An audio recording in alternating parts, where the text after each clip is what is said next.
7월 6일 오늘의 말씀은 예레미야 29장 1절에서 14절입니다.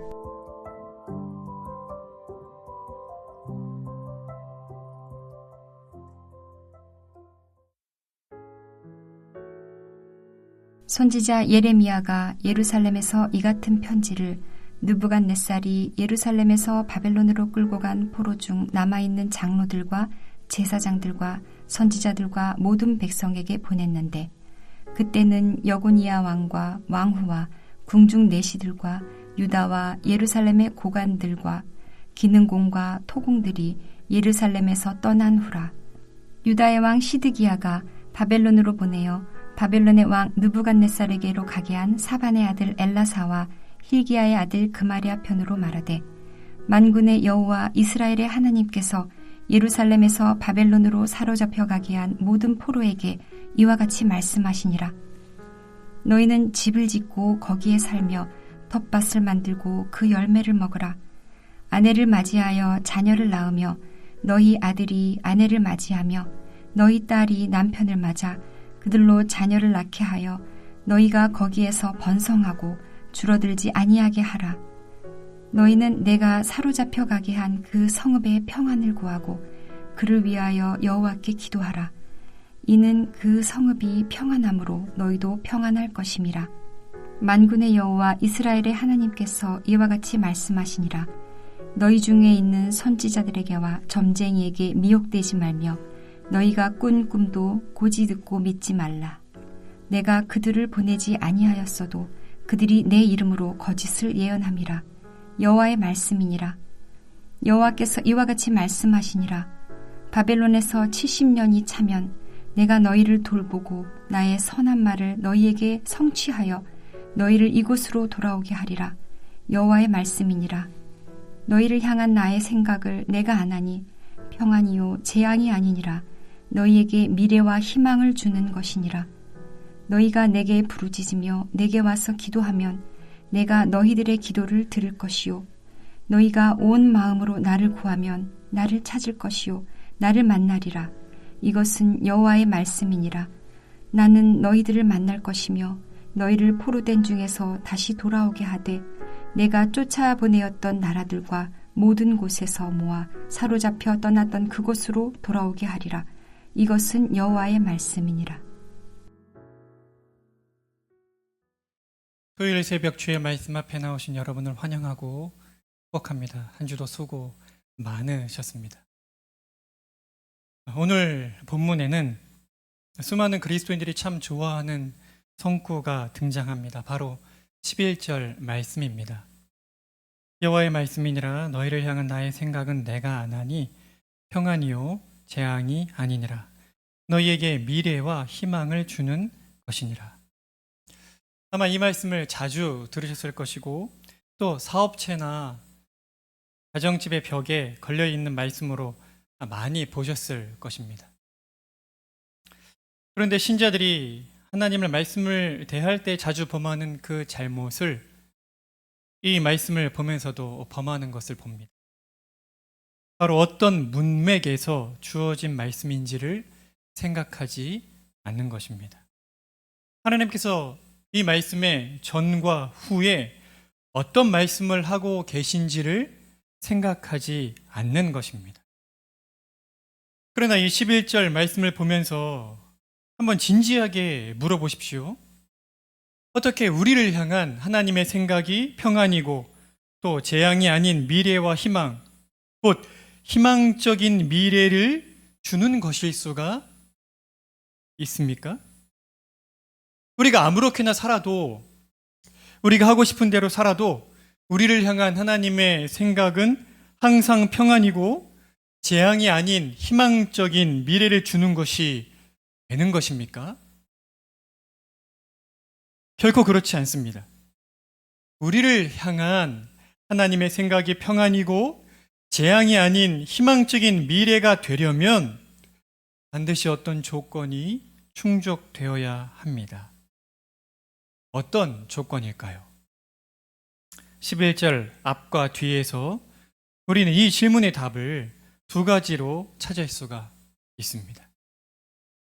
사랑하는 성도 여러분, 우리를 향한 하나님의 생각이 평안이고 재앙이 아닌 희망적 미래가 되려면 가장 먼저 어떤 조건이 충족되어야 할까요? 죄를 정직하게 인정하는 일이 충족되어야 합니다. 오늘 본문을 한번 보십시오. 예레미야 선지자는 바벨론의 포로로 끌려간 장로들, 제사장들, 선지자들 그리고 모든 백성들에게 이렇게 말합니다. 편지를 쓰고 있는 것이죠. 바벨론에서 집 짓고 밭농사를 짓고 결혼도 하고 자녀도 낳아 잘 기르며 그 거주하는 성읍의 평안을 여호와께 기도하며 살라고 합니다. 도대체 이게 무슨 말입니까? 기왕 바벨론의 포로로 끌려갔으니 거기에서 불평, 불만 갖고 살지 말고 긍정적인 마음을 갖고 삶을 잘 꾸려나가면 언젠가는 좋은 날이 오지 않겠냐 이렇게 말하는 겁니까? 아닙니다. 바벨론의 포로로 끌려가게 되는 것이 자신들의 하나님에 대한 죄, 바로 그 죄에 대한 하나님의 심판이라는 사실을 인정하고 그 심판을 온전히 감당해내라는 말씀입니다. 다시 말해 자신들의 죄를 철저하게 인정하는 삶을 살아야 한다고, 인정하는 일이 있어야 한다는 말입니다. 주 안에 사랑하는 성도 여러분, 어느 시대든지 교회가 타락으로 가는 길에는 항상 죄에 대한 기준이 한없이 낮아지는 일이 있습니다. 죄를 가볍게 여기는 일, 그래서 죄에 대한 하나님의 심판이나 책망을 한없이 가볍게 여기는 일이 있었습니다. 그런데 죄가 무엇입니까? 죄는 하나님을 향해 적대감을 갖는 일입니다. 하나님을 없는 셈 치고 하나님의 자리에 나를 놓는 일입니다. 그렇기 때문에 죄를 범할 때 이 신자의 마음의 특징은 자신의 즐거움을 최고의 가치로 여기는 것이고, 이것을 우리 믿음의 선조들은 지독한 자기 사랑이라고 정의하였습니다. 죄는 결코 사소한 것이 아닙니다. 죄는 하나님이 없어지기를 바라는 마음입니다. 바로 이런 이유 때문에 2000년 전 예수 그리스도를 십자가에 못 박을 때에 그를 없이 하소서, 그를 십자가에 못 박으소서 라고 외쳤던 그 사람들의 마음과 지금 우리가 죄를 지을 때 갖는 그 마음이 똑같은 마음인 것입니다. 사실 죄가 이런 것이기 때문에 신자들은 죄와 직면하기를 꺼려합니다. 죄와 정직하게 직면하면 도무지 어떻게 할 수 없는 자신의 비참함과 마주하게 되기 때문입니다. 그러나 만일 우리를 향한 하나님의 생각이 평안이고 재앙이 아니라 희망적인 미래가 되려면 우리가 해야 할 첫 번째 일이 아주 명백합니다. 바로 우리의 죄를 정직하게 인정하는 것입니다. 그렇다면 하나님의 우리를 향한 생각이 평안이고 재앙이 아닌 희망적 미래가 되기 위해 충족되어야 할 또 하나의 조건은 무엇일까요? 죄된 마음을 돌이키게 해달라고 하나님을 간절히 찾는 일입니다. 오늘 본문 12절과 13절을 보십시오. 너희가 내게 부르짖으며 내게 와서 기도하면 내가 너희들의 기도를 들을 것이요 너희가 온 마음으로 나를 구하면 나를 찾을 것이요 나를 만나리라. 하나님께서 예레미야 선지자를 통해 유다 백성들에게 요구하십니다. 부르짖으며 기도하라. 그런데 이렇게 기도하라는 것은 무슨 말입니까? 13절에 이렇게 나옵니다. 온 마음으로 나를 구하면 나를 찾을 것이요. 다시 말해 온 마음으로 하나님을 구하며 찾는 기도를 드리라는 것입니다. 왜 온 마음으로 하나님을 구하며 찾아야 합니까? 우리가 지은 죄는 그것이 어떤 죄이든지 근본적으로 하나님을 향한 죄요, 하나님의 진노를 낳는 죄이기 때문입니다. 그러면 그 죄에 대한 용서는 누구에게 달려있는 겁니까? 죄에 대한 용서는 하나님께 달려있는 겁니다. 우리가 하나님, 제가 이런 죄를 지었으니 용서해 주십시오. 이렇게 단순히 죄를 자백하기만 하면 하나님께서 우리를 향해서 어이구야, 너가 자백하며 회개했구나. 그럼 내가 너를 용서해 줘야지. 이렇게 가볍게 하실 수 있는 일이 아닙니다. 사랑하는 성도 여러분, 회개가 무엇입니까? 회개는 단순히 입술로 우리의 죄를 고백하는 것이 아닙니다. 회개는 마음을 돌이키는 것입니다. 하나님을 인정하지 않고 나를 하나님으로 삼아 나의 즐거움을 나의 최고의 가치로 여기는 그 마음, 지독하기 짝이 없는 자기 사랑을 버리고 나의 마음을 나에게서 완전히 돌이켜서 온전히 하나님을 향하는 것, 그것이 회개입니다. 하나님께서 우리에게 요구하시는 바와 같이 마음을 다하고 성품을 다하고 뜻을 다하고 힘을 다하여 하나님을 사랑하는 마음으로 회복되는 것, 바로 그것이 회개입니다. 따라서 회개는 그저 내 생각 속에 떠오르는 죄를 입술로 고백하며 하나님 앞에 나열하는 것으로 되는 것이 아닙니다. 전심으로 하나님을 찾으며 하나님께 나아가 기도하고 하나님의 사랑이 심령에 다시금 흘러와 우리의 심령이 하나님을 향한 사랑으로 가득 채워지는 은혜가 주어질 때까지, 그때까지 간절한 마음으로 하나님의 용서를 구하며 하나님께 매달리는 것입니다. 이제 말씀을 맺고자 합니다. 주 안에서 사랑하는 성도 여러분,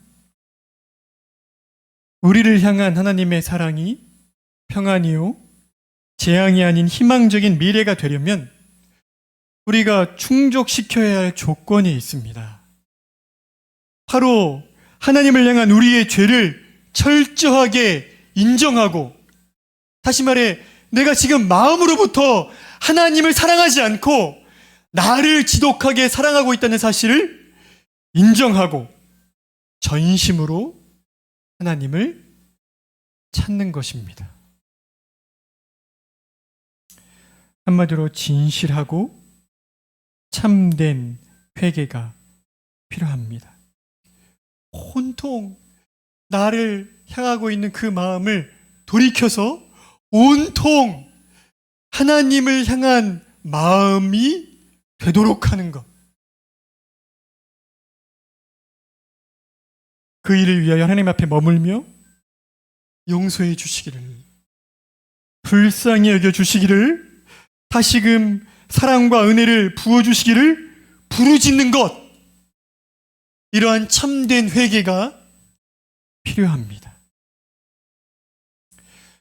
사랑하는 성도 여러분, 혹시 예배 가운데 말씀의 풍성한 은혜를 누린 지가 오래되셨습니까? 기도를 통해 하나님과의 친밀한 교제를 누린 지가 오래되셨습니까? 그렇다면 참된 회개의 자리로 나아가셔야 합니다. 성령 하나님께 저의 죄된 마음을 깨닫게 해 주십시오 라고 기도하며 예수 그리스도의 십자가의 구속의 능력으로 이 죄의 권세에서 다시금 자유케 해 주시기를, 그래서 온 마음으로 하나님을 사랑할 수 있게 해달라고 간절히 부르짖어 기도하셔야 합니다. 그렇게 할 때에 그 누구보다 우리를 만나시기를 원하시는 아버지 하나님께서 그분의 친밀한 사랑으로 우리 주 예수 그리스도의 십자가로 말미암아 우리에게 드러내어 보여주신 그 빛빛 사랑으로 다시금 우리를 찾아오시고 우리를 그 품으로 뜨겁게 안아주심으로 하나님을 향한 우리의 마음을 회복시켜 주실 것입니다. 이 은혜가 있기를 소망합니다. 함께 기도하시겠습니다. 자비와 긍휼이 풍성하신 아버지 하나님, 우리가 아버지 앞에 나아가 진실로 우리의 죄된 마음을 인정하고 고백하며 우리의 마음을 돌이킬 수 있는 회복의 은혜를 구한 적이 언제인지 곰곰이 생각해 봅니다. 참으로 아들이신 예수 그리스도를 십자가에 내어주시기까지 우리와 깊고 친밀한 사랑의 교제를 나누기 원하셨던 아버지이실진데, 지금 우리가 우리의 예배 속에, 우리의 일상 속에 그 사랑의 교제를 누리고 있지 못하다면 우리의 마음이 하나님을 사랑하고 있지 않은 것이요, 우리 자신을 지독하게 사랑하고 있는 것일진데, 하나님, 우리에게 지금 필요한 것은 참된 회개인 줄 압니다. 자비와 긍휼을 베풀어 주셔서 성령 하나님께서 우리가 어떤 마음의 상태에 있는지, 하나님을 어떻게 대하고 있는지, 우리의 죄를 바라보시는 하나님 아버지의 마음이 어떠한 것인지를 철저히 깨닫고 우리의 죄된 심령을 하나님 앞에 인정하며 고백하며 토로할 수 있도록 은혜를 베풀어 주시길 원하고, 하나님께서 우리의 죄를 용서하실 때까지 아버지 앞에 나아가 우리에게 자비와 긍휼을 베풀어 주시기를, 우리의 죄를 용서해 주시기를 간절히 구하는 진실한 회개를 할 수 있도록 은혜를 베풀어 주시기를 원합니다. 내일 우리를 만나시겠다 약속하신 예배가 있는 주일입니다. 예배 시간에 선포되는 말씀이야말로 우리의 마음을 비추는 가장 확실한 거울인 줄 아오니, 내일 예배 가운데 말씀을 통해 우리가 하나님을 어떻게 대하고 있는지 우리의 정직한 마음을 깨닫는 은혜를 베풀어 주시기를 원하며, 우리의 마음이 합당하지 않다면 하나님 앞에 회개하며 돌이키는 은혜가 있도록 인도하여 주시기를 원합니다. 그 은혜의 자리로, 참된 회개의 자리로 저희를 인도해 주시기를 원하며 예수 그리스도의 이름으로 기도드립니다.